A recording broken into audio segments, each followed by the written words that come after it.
आज तो कोई कहता भी है कि बंदर से आदमी पैदा हुआ तो तुम्हें अपमानजनक मालूम होता है, लेकिन क्रांति घटी सिर्फ छोटी सी बात से कि आदमी का शरीर सीधा खड़ा हो गया। सीधा खड़े होने से बहुत से फर्क पड़ गए। सबसे बड़ा फर्क तो ये पड़ा कि जब जानवर, कोई भी जानवर चारों हाथ पैर से चलता है तो उसके मस्तिष्क में खून की मात्रा ज्यादा पहुंचती है। इसलिए खून की अधिक मात्रा पहुंचने के कारण सूक्ष्म तंतु विकसित नहीं हो पाते। खून के बहाव के कारण टूट जाते, बनते भी हैं तो टूट जाते। और तंतु बहुत सूक्ष्म मस्तिष्क है। तुम्हारे इस छोटे से सिर में 7 करोड़ तंतु बड़े बारीक हैं, इतने बारीक हैं कि तुम्हारा बाल भी इतना बारीक नहीं।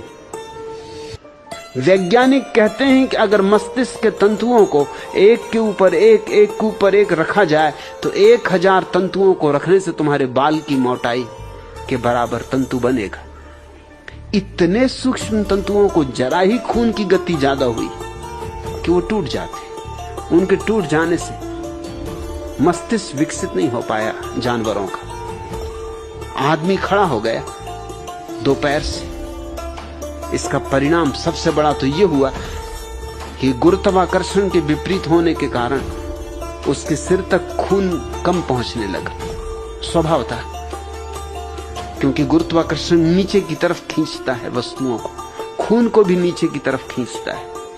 मस्तिष्क की तरफ खून कम जाने लगा। इसलिए तो तुम बिना तकिए के रात में सो नहीं सकते।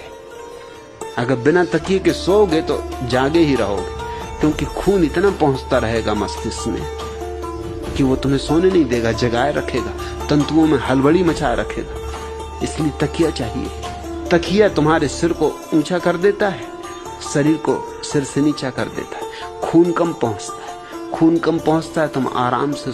इसलिए मैं शीर्षासन के पक्ष में नहीं हूं, क्योंकि शीर्षासन मस्तिष्क को निश्चित नुकसान पहुंचाता है।